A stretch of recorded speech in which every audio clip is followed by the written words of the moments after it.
Ladies and gentlemen, welcome back to the WrestlePlug YouTube channel, the WrestlePlug podcast. Whether you're listening, whether you're watching, we thank you for joining us. I'm Aeron Nix. I am, of course, the most unprofessional shithouse in professional wrestling. I am the Egyptian Death Machine, and I do like a dynamic duo. So, for the WrestleMania wrap-up, which means covering Night 2, previewing Raw, which is going down in less than 2 hours, not to mention all the little bits of news that have come out from WrestleMania 38, there is only one man who is good enough to be part of the dynamic duo, and it certainly ain't that dirty little bitch, Jay Miller. It is, of course, the Duke of Diabetes, the Maple Leaf Magician, the king of the comb over himself. Yeah, baby, I'm going to keep harassing him until he shaves his head. He's handsome, I won't do it.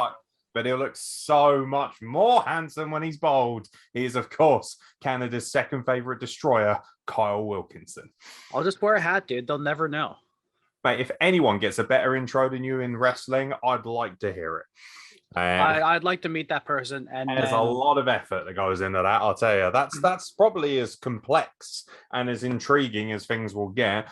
But we did stay up and watch WrestleMania, didn't we? With our good buddy Kane, Frankie T dropped by, Jay Miller dropped by. Good old First Trap Thursday was in the house too.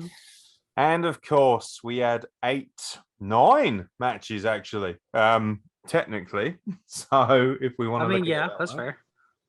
So we're going to get straight into it. We're going to review WrestleMania. Then we're going to talk about some of the stuff that's been falling out afterwards as well, because there's some interesting news stories coming up. So RK Bro opened up proceedings by retaining the Raw Tag Team Championships in a triple threat with Alpha Academy and Street Profits. This was the tag title match to open, which we wanted, not the one we didn't want, which we got on night 1. Great match. What do you think, mate?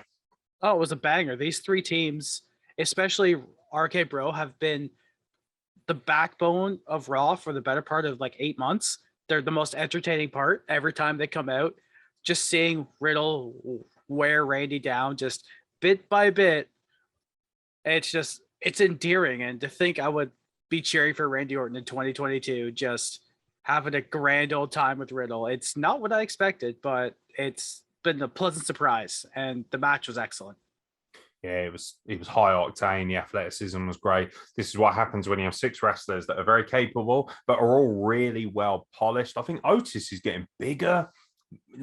He looks like the new Vader to me. I feel like he is ready to be in that position. And obviously the big man himself finally inducted into the Hall of Fame, which is amazing. And I just feel like there is quite a big future for him in what he's doing now. When they took him away from the Mandy Rose stuff, we were all a bit like, oh, and ironically enough, he's one of the few wrestlers who's got a more serious makeover. Normally, they go the other way. You would have thought being a bit of a funny goober with Tucker would have got him. I mean, it got him over with the fans. Obviously, not so much with creative. But what they're doing now, and Chad Gable has been on fire. And then, of course, we also had the other Gable Stevenson, who they just shoved down our throats this weekend. They love themselves a gold medalist. He obviously got physically involved and gave poor old Chad a belly-to-belly suplex for his troubles after he knocked the Pimp Cup out, which is obviously unacceptable. Are you excited about this guy? I mean, for the first 40 minutes of the show, he was shoved down my throat. I'm like, bro, I get it. He's there.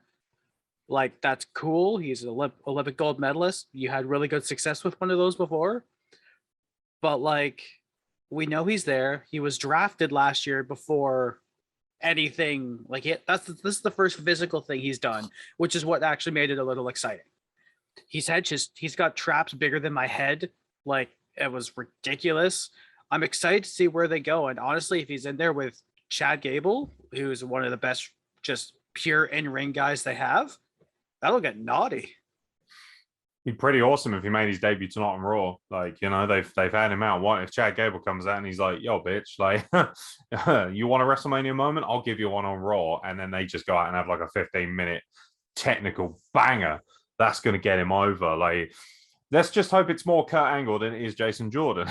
And we'll be okay with it, because you never know. The show also opened, obviously, with Triple H getting a chance to say goodbye to the fans properly, leaving his boots in the ring, which was an awesome visual as well. Do you think that's the right send-off for him?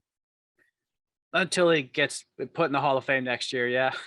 And then he gets the itch again, eventually. I mean, he's got a defibrillator in his chest now, so there's been so many amazing advancements in modern medicine, but for the sake of himself more so, because I'm not a selfish person, especially working in the business and seeing how guys end up, I'd like to think that's it, and he's just gonna do what he does best, which is, run the business well from behind the scenes and keep NXT ticking over and hopefully bring it back to restored former glories. And we saw him at Stand and Deliver as well, coming out and wishing Ciampa well on his sort of farewell from NXT 2.0. That was an awesome moment too. So, and he looks more and more like Ciampa's dad every day. It's amazing. They really do look like father and son. So very cool. Hopefully Ciampa's going to be used properly. We're expecting him on the Raw call-up. We'll talk about that a little bit at the end. We then got Bobby Lashley versus Omos in what was a match. A match with two big men, except one was much bigger than the other. And this has to be the death knell for Omos. He loses to Bobby Lashley via a spear. It was botchy. It wasn't great. He tried to kill Bobby Lashley at one point. Poor old Bobby, back of his head, bouncing off the actual ring post. Gnarly moment. I thought this sucked. I did. I was hoping for one big moment. All we got was the suplex, just a standard snap sort of suplex. It was okay. It was still impressive, but it wasn't that huge moment. It wasn't like when Goldberg gave the jackhammer to the Giant, That's what I was hoping for. I was hoping even like John Cena giving Big Show the F. I've noticed Big Show seems to be involved in these moments a lot because obviously he was the largest man until Great Khali and then Omos came along, but it just felt so weak. I didn't like it. I thought it was shitty. And also, I've still got a bad taste in my mouth because I feel like Bobby Lashley should be doing more. I mean, last month he's in the Elimination Chamber defending his WWE title. Admittedly, he doesn't get to wrestle. The month before that, he's wrestling Brock Lesnar in a huge dream match over a Rumble. And now he's saddled with Mr. Green Tree himself, Omos. Yeah, this was barely a Raw opener, honestly. Like, almost sat under the tree of AJ Styles for a year and a half and learned nothing apparently. He went backwards. Yeah, like some of his clubbing blows in the corner were okay, I guess, but that's beyond bait. That's something I could do. Yeah, like there's nothing he does. Like obviously it's more impressive when he does the simple stuff because he's 7'3", 7'4", whatever. But what really bugs me is that he can't do anything interesting at all. And even the simple stuff that he does, like you say, Carl Wilkinson can go out and have an Omos match right now with very little to no training. And I think that's kind of, I know people are going to say, yeah, well, he's big and he's jacked and all that. And it's like, yeah, that's great, but that's not enough to suspend your disbelief, as we saw with Giant Gonzalez, and that's what he feels like to me. He feels like a Giant Gonzalez 2.0, and that's not a good thing because that guy sucked. Yeah, at least he's not in a fucking bodysuit, I guess. Not yet. Yeah. Not but yet. I mean, the biggest question, like you already mentioned, is where does Omos really go from here? Like, do I want to see him wrestle Commander Aziz again? Not really. Like, don't do that to us. I don't want to see him wrestle at all, to be honest. Like, put him back down in NXT or put him down. Like, do something with the guy because he's clearly not TV ready. No, he's not. He's a novelty. At very best, he should have stayed as a bodyguard. He should have just stayed as a bodyguard. Maybe he joins the new brood that seems to be following. God, fuck, don't say that. Ruin it. Oh my God. It's got all this promising, it could be great. And then it's just like, I've brought in a real insurance policy. And here comes Omos to ruin it. Or maybe Braun Strowman comes back and dispatches him and finally ends his career. I don't know. He's controlling his narrative. But it was terrible, in my opinion, to be honest, actually. Now that I think about it, it was just shit, wasn't it? Let's be real. It was crap. So if it's shit, you need something that's going to help you out. Johnny Knoxville versus Sami Zayn. Oh my God. Anything goes. Anything did go. This is arguably the highlight of wrestling all year. I am so happy and so impressed. What Kevin Owens did for Austin in a serious tone, Sami Zayn did for Johnny Knoxville in the complete opposite hilarious tone. Canada once again rules the roost and does something magical. And Johnny Knoxville goes over Sami Zayn in arguably some of the funniest 15 minutes of shithousery you'll ever see in wrestling. I don't want to hear about GCW's death matches anymore because they're not going to be as cool as this. Where do you even begin? The hand. I was going to say, it was either the hand or the fucking Wee Man Scoop Slam. Oh my God. I watched it back again today with somebody I know who's like really into Jackass, but they don't like wrestling. And I was like, watch this, you might like it. And they genuinely loved it.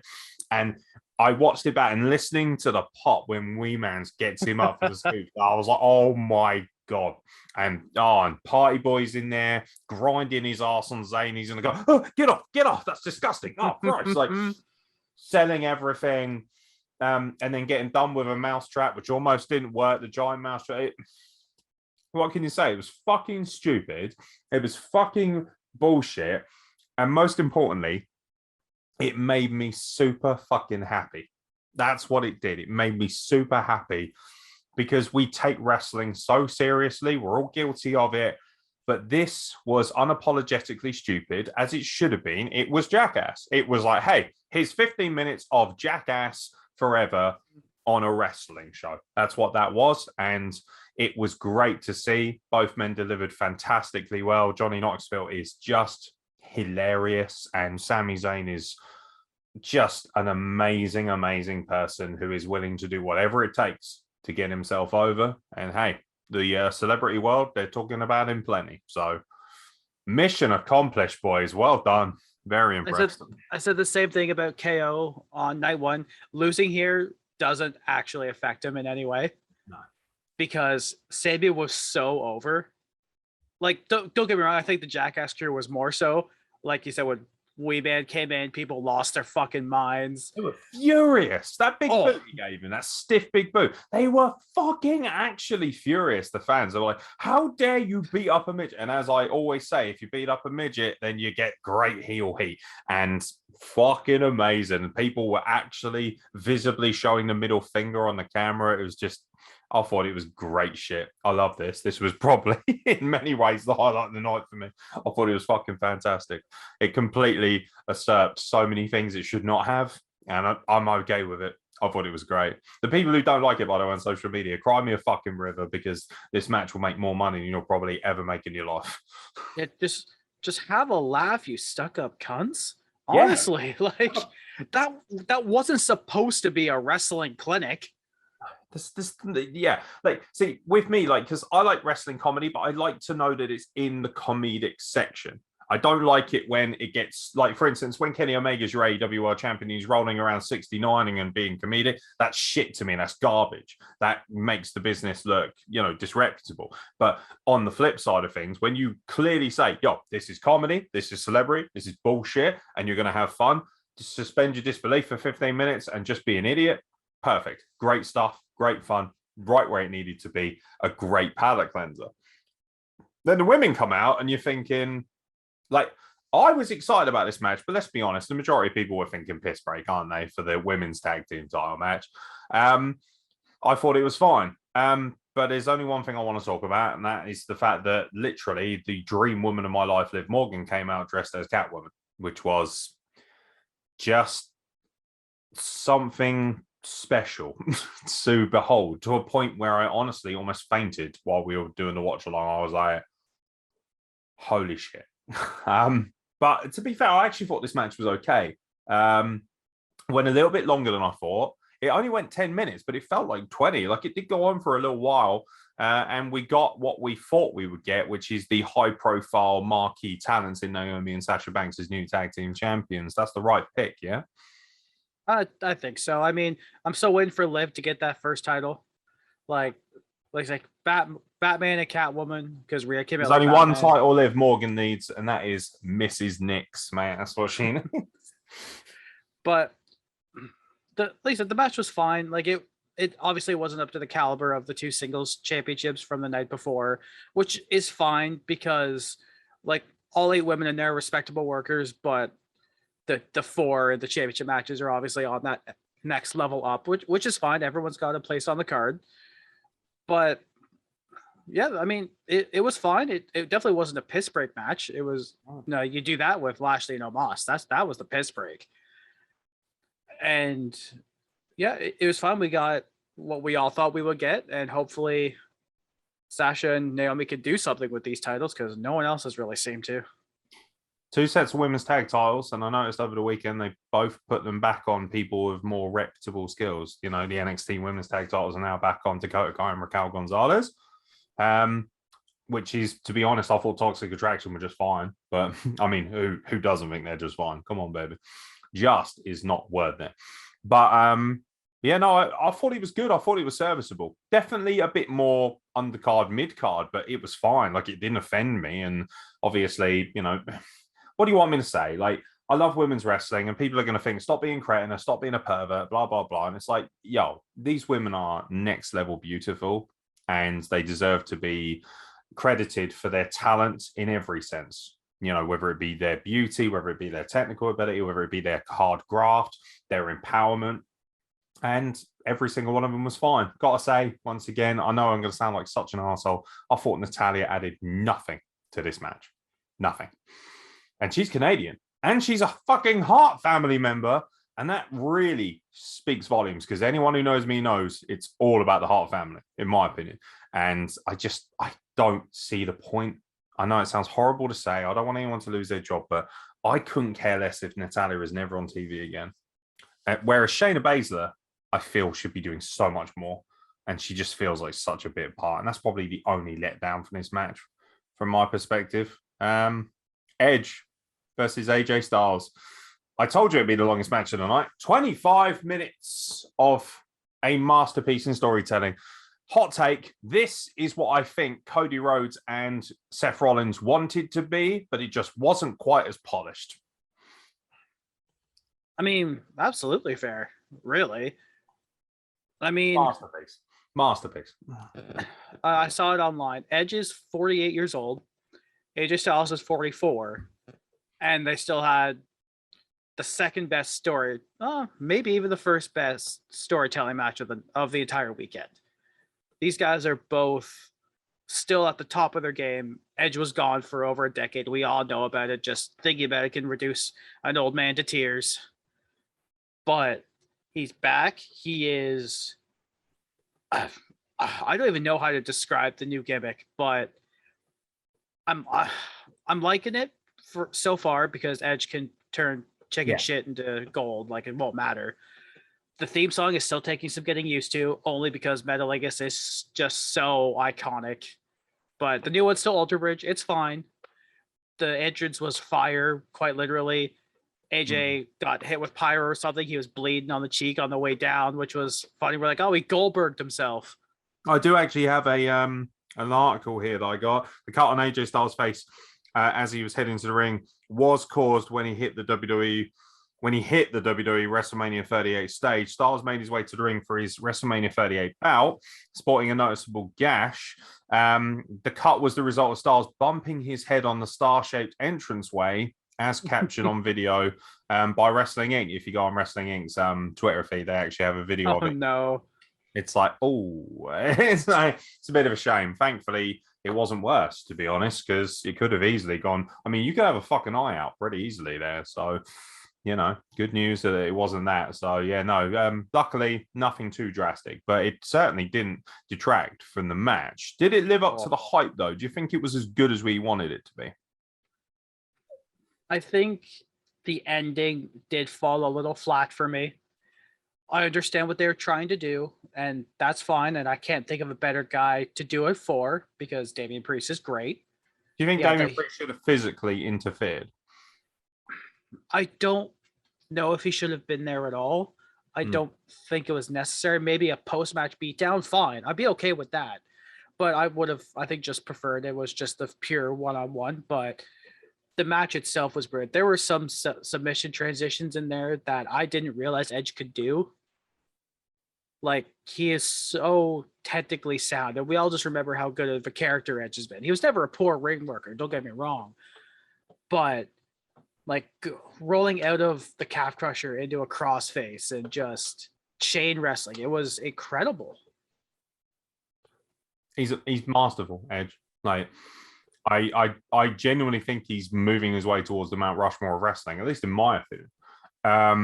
And people kind of don't want to say that, I think, because of the amount of big icons like Ric Flairs and your Undertakers and everything. And obviously they deserve it. For all of Jay Miller's stupidity, and there's a lot of it, he has been barking up this tree that Edge has become the new Undertaker. In terms of work rate, absolutely fucking not. Shut your whole mouth. But there is a little bit of a kind of Taker vibe about the entrance now. Like, he's wearing black and purple. He's got fire, but it's obviously a remake of the Brood. That's what I'm kind of getting a sense of, which is a different style. And it's one of those things where I'm happy to be patient. Normally, as a wrestling fan, we struggle to be patient. I'm happy to wait and see how this works. I think Damian Priest is the perfect choice to work with Edge. He will learn so much, and he's got enough strength and athleticism that he can actually adapt. Like, he's not like an Omos where he's just this giant unit of an init. Like, Damian Priest is good. He's ridiculously handsome. One of our good friends said he drink his bathwater, which is fair enough. But Priest is so capable and could potentially be a megastar. He could be in a Roman Reigns mold. He's great looking. He's got an insane body. He's a great athlete. He talks well. He's very smooth. He's very sexy. No, he's very well shone. Just ask our mate Astrid. She got the first. The first Trap Thursday is in effect when it comes to Damian Priest and Astrid Pizarro. But love wrestling indeed. But I'm happy to be patient. I'm happy to wait. I thought the match was fantastic, but shocker, didn't think it was 5 stars. Maybe 4.5. It was excellent. It was a world-class wrestling match, but it just didn't go over the top in the way I was hoping it might be. But everything that was executed was brilliant, and it was definitely a masterpiece and definitely one of the best executed wrestling matches you will see for some time in terms of WrestleMania especially. So can't complain. Any final thoughts on that, mate? I kind of like that. It wasn't perfect. I think there was a few kind of awkward spots in there, but I mean, it doesn't matter how professional you are, that it's just going to happen. But that didn't take away from how brilliant I thought this was. I definitely wouldn't give it 5, but yeah, probably 4.25 would probably be like kind of right in the middle between 4 and 4.5. That's nothing to scoff at. Like. And now we look towards Tomohiro Ishii and Jonah Rock to go for the 5 stars. That's what I'm waiting for. That's what I want. I think those boys are capable of it. I really do. Oh, easily. And it's been a long time since Impact had a 5-star, baby. So, obviously, another palate cleanser needed after that. So, what do you get? Peaky Blinders time. Oh, God. I don't know why, but I really enjoyed this. And I think it's because it was, if I remember right, it was 1:40. A minute and 40. I thought it was slightly longer than that, but it wasn't. But that's probably because the bell didn't ring until late. That's probably why. So Ridge Holland and Sheamus dispatch the New Day, courtesy of some shenanigans on the outside from our new favorite British Butch. Pete Dunne is, of course, now Butch, and a lot of people are like, what the fuck? However, I gotta say, I think the gimmick could be fire. I really do. This idea of him being this scrappy little bastard, like just a little prick on the outside in his shenanigans, like it kind of worked, and they kind of work as a funny trio. I want to see more backstage stuff, like APA style stuff. They're backstage smoking, gambling, being, show my shoes, governor, playing like dice in the alley, that kind of stuff. It does have potential. It's not what we wanted, but it was entertaining for what it was. And as far as the match itself goes, it was so short, it was hard to be offended by what you saw. Yeah, I just don't like the fact that they're making Pete Dunne look like a petulant child. Like, fucking, he's just like trying to rain blows in on them, and they're just like fucking bear hugging him and pulling him back and going, oh, don't worry, mate, we got him. Like, that bothers me because, Pete Dunne's an incredible worker and a great person, but like. It feels like British Mafia. British and Irish Mafia. They feel like two heavy-set goons, and he's like this. Do you know who they remind me of? They remind me of the Mafia bots in Futurama. Obviously Don Bot is a much skinnier, smaller thing in Pete Dunne, and then you've got obviously Knuckles. Clamps. Yeah, Clamps is like, that's the thing. Ironically enough, Pete Dunne is playing the role of Clamps, even though he's kind of looks like, I don't know who's supposed to be in charge. Maybe Sheamus is Donbot and Pete Dunne is Clamps, because he's just like, don't make me clamp you, don't make me put you. Like, it just, I don't know why, but I loved it. I thought it was really funny. And as you know, you were watching it with me, I was laughing my fucking ass off for about 5 minutes. I thought it was really funny. Like, second funniest thing of the night, in many ways, other than, of course, what went down afterwards, which was Pat McAfee defeats Austin Theory. And you think, and that was amazing. That was a feat of athleticism, and that was great. And I should be talking about this, but I'm not, because Pat McAfee then immediately wrestled 77, 78, however old he is, I don't know. Vince McMahon wrestled Pat McAfee one fall to a finish and beat him, courtesy of a lot of interruption, it has to be said, in shenanigans. But we got to see Vinnie Mac gets his clothes off. He's got his tank top on, and my God, it was like he was fighting for the honor of his twink. It really was. There was something about, and obviously me, you know me. I mean, I was trying my damn hardest to pop Kane during this match. I was having a good time. Got his egg out there. Like, it just, the whole thing was fucking surreal. And I reckon what happened is, he saw Austin and thought, I'm going to get me some of that too. I can do that just as much. Fuck you. And he's gone out there. And then we get Austin come down and he's stunnering everybody. And it's just a whopper nostalgia. And let's not forget, we also got the greatest sell in the history of stunners from Austin Theory, which is incredible. I've never seen a man fly so high. And then we got the worst sell. I honestly, he already owned the worst sell. He didn't have to go this far, but Vinnie Mac somehow botched the stunner completely. I've never seen anything so horrible, but you just didn't care because it was just fun. And again, it made you happy. And how do you unwrap everything that went down in this segment? Because this really was all the sports entertainment smashed into your face like a giant pie. A lot went on. The crowd were super behind McAfee. Like, it was unreal. Seven Nation Army, baby. Did he play in Dallas? Is that where he played when he was a kicker? No, he was. He played for Indianapolis, I think. Okay. Yeah, because they announced him. Like, he came out with the Dallas cheerleaders, which was brilliant. Like, that was such a good use of them. Like, just genius. Yeah, and yeah, came out to Seven Nation Army. I'm like, okay, getting some fucking good tunes out right now. Some White Stripes. I like it. Pat is an incredible athlete. I think we knew that before from his matches with Adam Cole, but he does just a backflip from the top rope, lands on his feet, and then fucking no hands vertical leaps to the top rope. You what, mate? Like, even his Miss Swanton, you're like, because he's just, it's like a bird. It's an eagle. It's like, whoa. That was America. He is a proper athlete, and he doesn't get enough credit for that, in my opinion. I think he's really special. He sold for Vince like a boss. Even those shitty lines, he was fucking going for the super bump. I was well impressed. Oh man, Pat McAfee made everyone look amazing this weekend, and he was incredible on commentary. Maybe it's something that got lost in translation. If you're watching it with friends, not paying attention, please go back and watch the Jackass match. He is on fire during that. He's calling people a bitch. He's talking about how Party Boy's arse cheeks are clapping in the wind, and all. He's just absolutely. He honestly, it's so funny. At one point, he turns around to Michael Cole. Pontius gets kicked under the ring, and he turns around and says, "Oh, what? I swear down, Party Boy's arse cheeks were just about to get over." He's brilliant. He's fucking incredible. And if you don't like Pat McAfee after this, you're never going to like the guy, which is a shame because he's really special. And even Michael Cole excelled during this.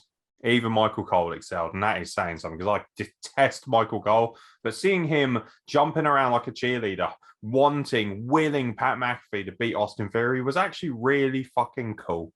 Like, it was really feel good.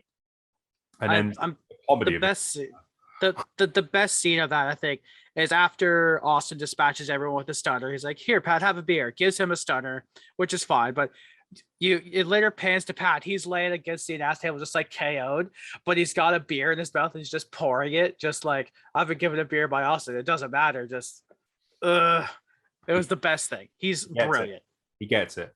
He gets everything, Pat McAfee. I would kill to have Pat McAfee on this podcast because he's just wicked, wicked fun. He is what we. Do you know what Pat McAfee is? He's us. He's living our dream that we've all wanted to ever do. And he's really embracing every moment. Nakamura comes out. He's on the table. He's thrusting his penis towards Michael Cole. He doesn't give a shit. He's pouring beer down his face while he's fucking semi-comatose. He does not give a shit. He is living in the moment and he is infectious and it makes you happy. Well done. Pat McAfee, just brilliant. Like, amazing. Like, congratulations, mate. Talk about taking the ball and running with it the right way. Masterful. Absolutely masterful. And then we're left with the main event. The tribal beef. Man, this is going to be a weird one to talk about. So Roman Reigns versus Brock Lesnar to unify the belts. Now, how you unify him, we're going to have to wait and see. Probably have to wait till SmackDown, I imagine. Unless he's on Raw, you don't know. They are saying that this is going to be the biggest Raw of all time. At least they're hyping up as one.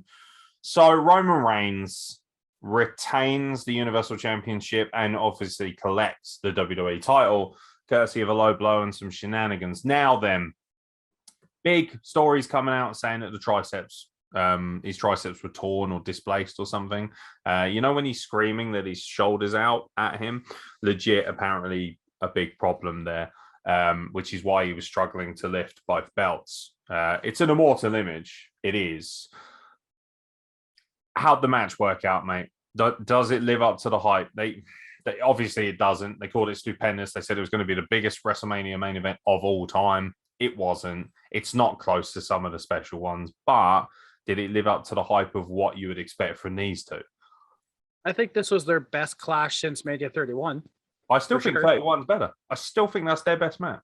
Oh, yeah, absolutely. No, I think the one in Saudi Arabia is fucking awesome, by the way.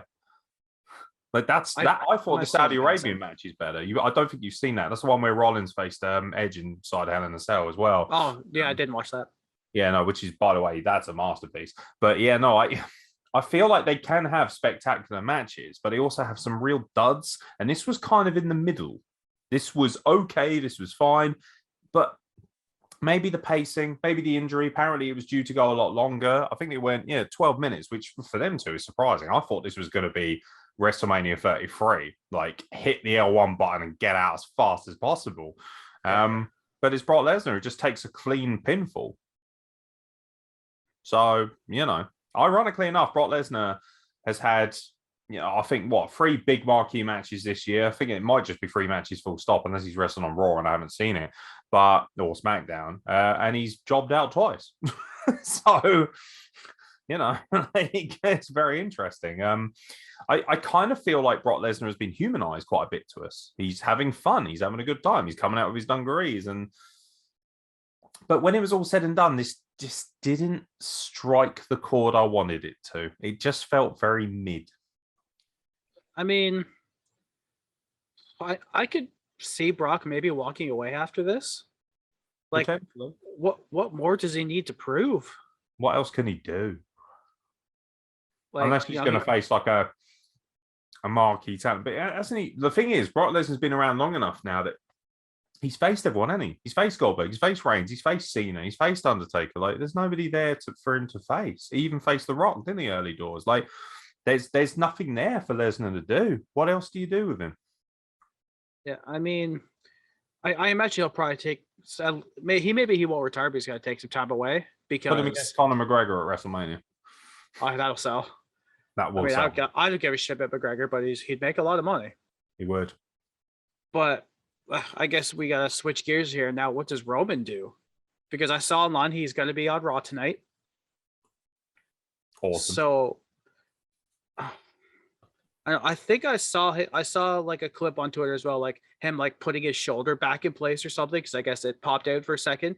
He just fucking puts it on the rope and then yanks himself back. I'm like, oh my god. good for you. But they've got to find a challenger now, and who do we give that slot to? How about Veer Mahan? Send Veer. It's a weird one. You got to think Cody Rhodes is going to step into one of these slots. That's what I'm thinking. Maybe they're going to build somebody else. Maybe Edge is going to have a mega heel run as a champion. Seems like it could be that. I'm curious about Raw. Very curious. Normally I don't care, but I have to watch it. It's the Raw after Mania, man. Like, they make a big deal out of this now. I reckon Veer is going to get like either a mega pop or a mega boo. It's going to be something like they're going to do something dumb for his debut, I reckon, like where his re-debut. God knows what he'll do. He might come out dressed in a tutu for all I know. There is a lot reported to be happening. But as far as the main event went, it was definitely a main event. It just... Do you think we've had too much Roman Reigns in the main event of WrestleMania now? This is his sixth one. And although I feel like his character was the best it's ever been coming into this, I thought the match was fun. Matt Jackson's going to love this if he's listening to this, Jackson Arrow. It was fucking boring. It was just a lot of suplexes and not much else. There was a lot of, there was nothing, there wasn't that much. They only did about 4 or 5 moves. And I just wanted a bit more, just a little bit more.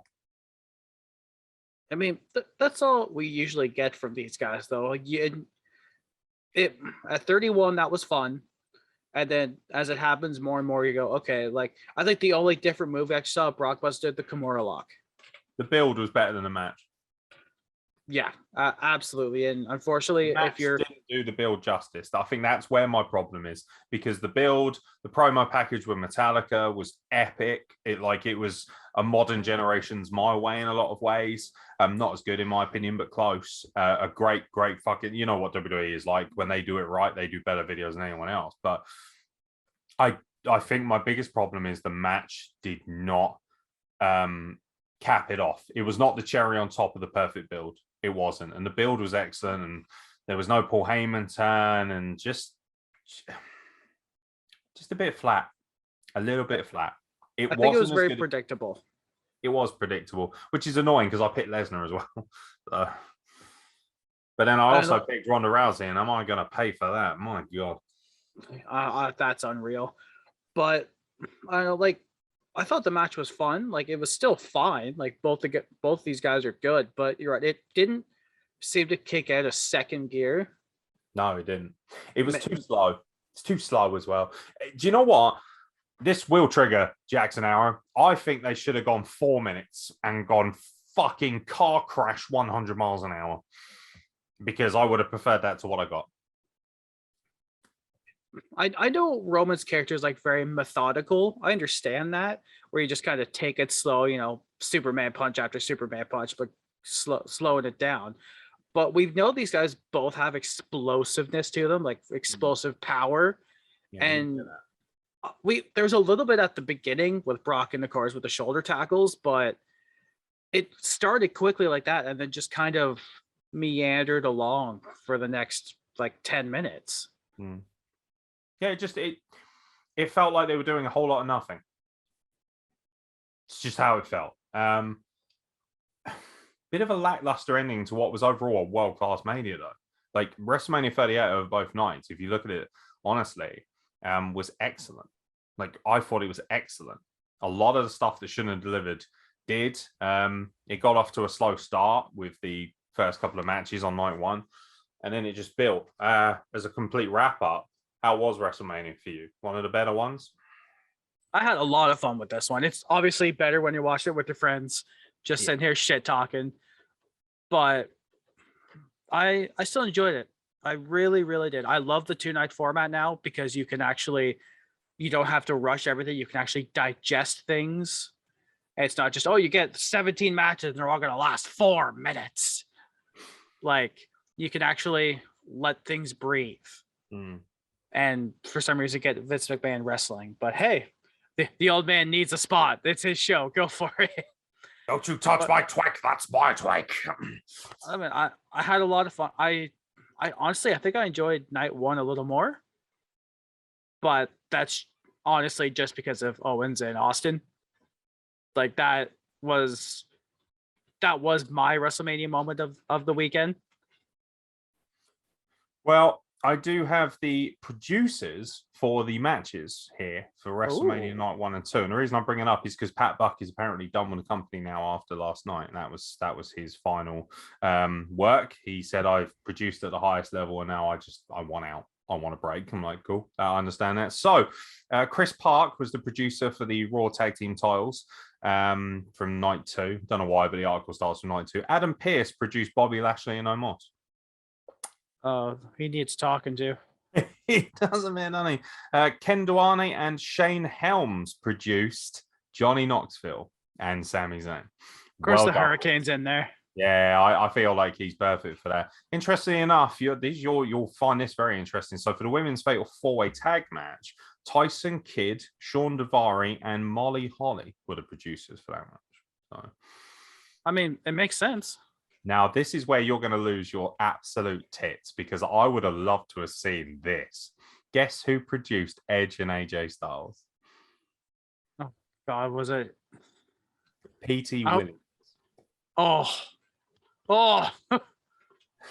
That is mind-blowing because, like, obviously him and AJ for years and years going back and forth. The history. Yep. And then just Edge and Canada. And, I bet that was a joy to behold. I've seen P.T. Williams hit a Canadian Destroyer on Mike Elgin, okay? Like, you've done well. That is a good flex, to be fair. It is. P.T. Williams and Ken Duane helped produce Sheamus and Ridge Holland over the New Day. Jamie Noble produced Pat McAfee and Austin Theory. And he is so good. Yeah, like he gets Jamie Noble is. Do you know what? His legacy now will probably be more as a producer than it will as a wrestler, and he was a great wrestler. Yeah, except when he was hitting his girlfriend, but that's fine.